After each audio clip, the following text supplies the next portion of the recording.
Assalamu alaikum wa rahmatullahi ta'ala wa barakatuh. This lesson focuses on the 20th century translation studies after having tackled the different phases of development in translation history. This is a list of works by famous figures such as Nida, Monday, Baker, Venuti, and Peter Newmark. This lesson, folks, is based on these works. The development of translation theories has gone through three main phases. Before 20th century, translation was seen as a phenomenon and approached through as a personal experience. In the first half of the 20th century, translation was studied within linguistics. In the second half of the 20th century, the approach to translation becomes interdisciplinary, relating to different issues and studies. One of the famous figures is Roman Jakobson, who came out with different types of translation. Intralingual takes place within the same language. Interlingual translation takes place between two different languages. Intersemiotic means converting verbal signs into non-verbal signs. Through the history of translation, the quest has always been for full equivalence. And this means that there are different types of equivalence relating to different degrees and levels. Be it the context, be it the level of the word, be it the level of phrase, sentence, or grammar or lexis.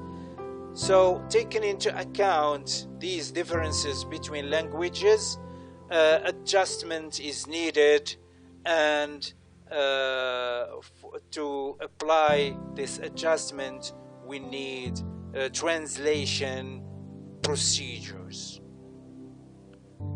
Different scholars have tackled procedures and strategies and made differences. Here what is coming is the assumptions presented by Vinay and Darwin-Net. They differentiate between two types of strategies.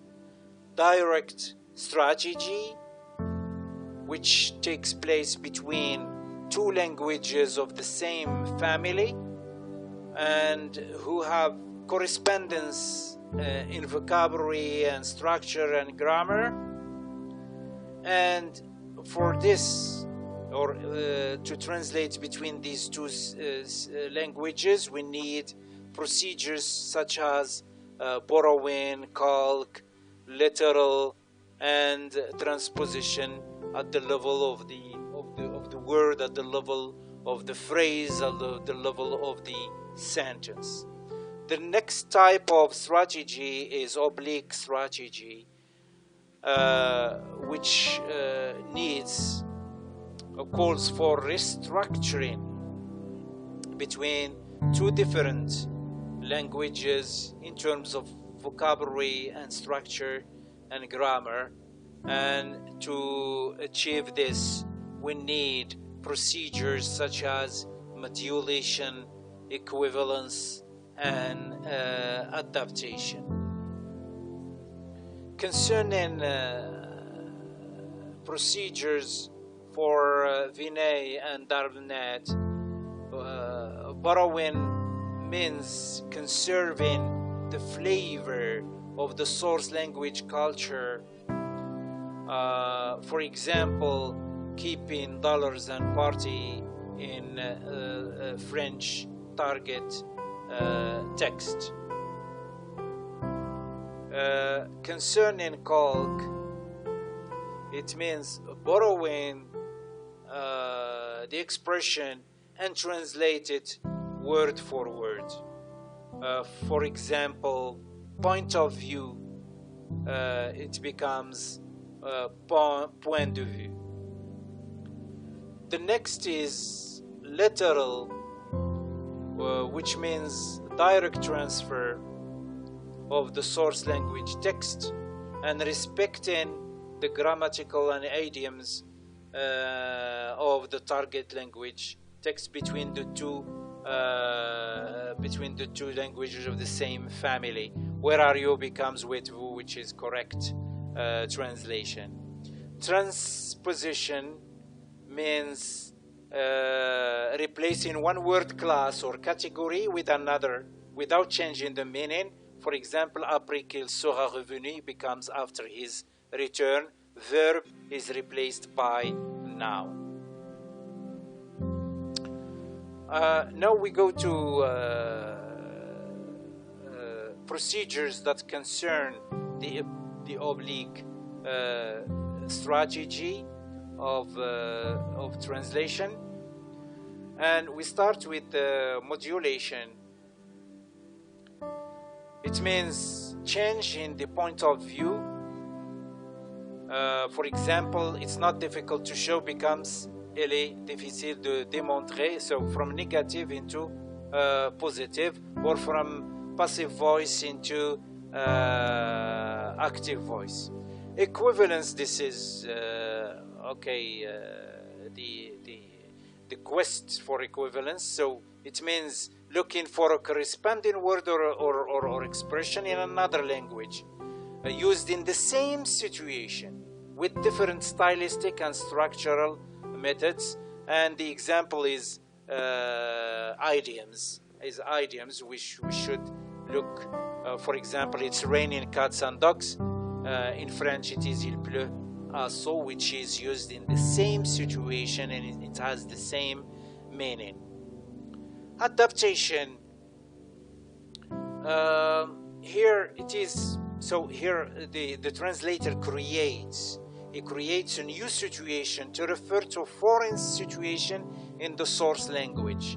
Look here, through thick and thin, which is in Arabic في السراء والضراء. It is at the same time. So when we deal with one strategy, it doesn't mean that we don't talk about the others. So the others may also be included. We are still with differences between strategies and procedures. And here we are going to deal with assumptions by famous figures. So strategy means an overall orientation of the translator which relates to whole texts, whereas procedure means, or it is used by the translator at a certain point in a text, and this is mentioned by Monday, at the level. Certain point in a text means at the level of the sentence, of the phrase, of the clause, and smaller units such as the word or even morpheme.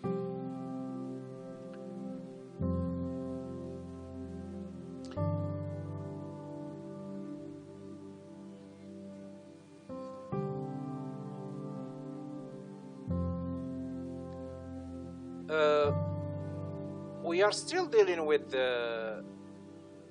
translation strategies and procedures.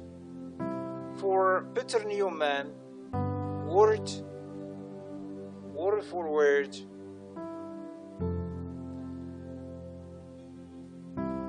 concerns or means that the source language word order is preserved, and the words are translated singly. Look at he works in the house now, il travaille dans la maison maintenant. It is successful translation. But look at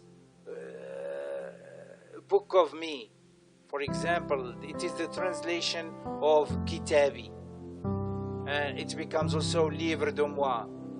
So it's not a correct translation, and it is word for word translation. So it depends. Concerning literal translation, source language grammatical constructions are converted to their nearest target language equivalents. Look here, jeter de la poudre aux yeux, throw dust in the eyes. It is literal and it is successful.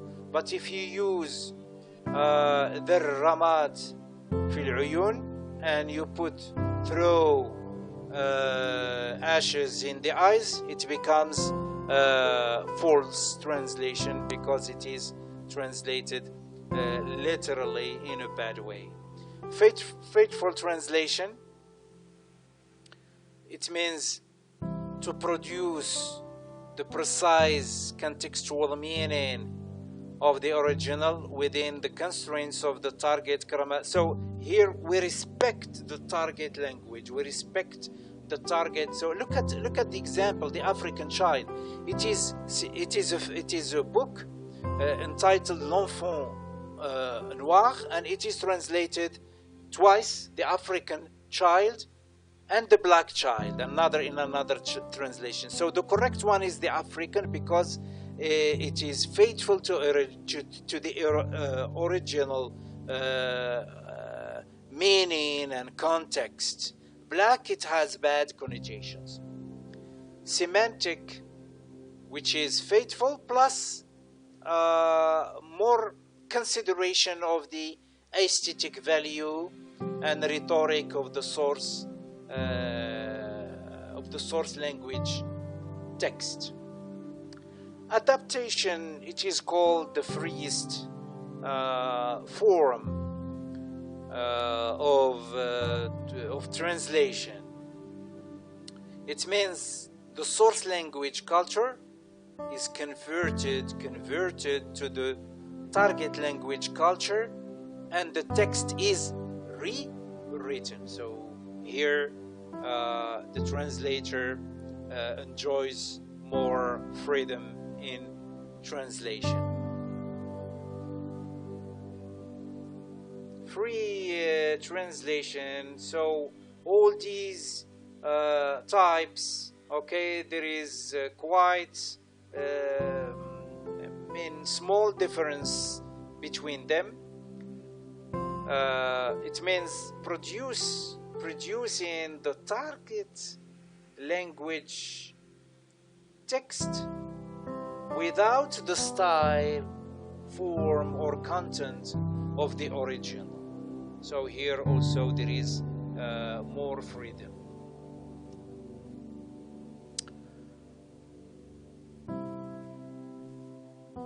Another type, which is also very important, and it relates to faithful, to other types such as faithful translation, which is idiomatic. The target text reflects the exact message of the source text in a manner that is naturally expressed in the target language. And here also idioms, the translation of idioms is an example. Finding idiom in the target language can be also very successful form of translation.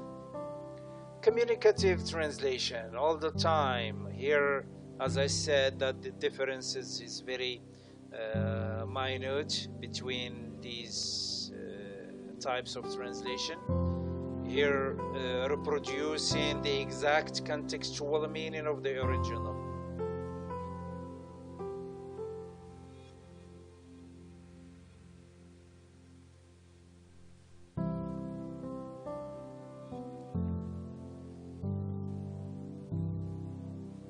This is just an exercise.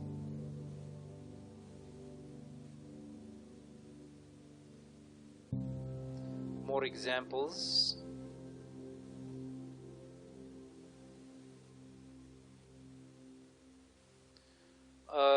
Now we go and study the proposal from Catford. He says that in translation there are shifts, level shifts and category shifts.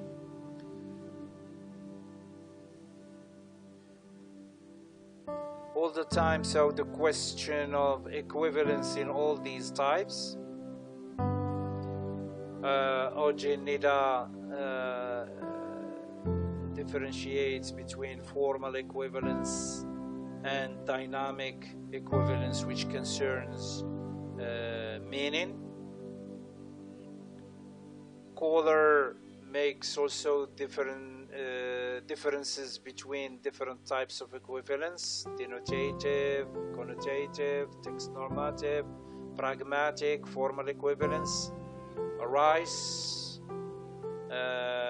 makes difference between equivalence and says that equivalence and communication can be achieved at the level of the text type and genre, so whether it is literary or scientific text. Famous Scopus theory stipulates that equivalence can be achieved when considering the purpose of the target text. Mona Baker makes difference between textual equivalence and pragmatic equivalence.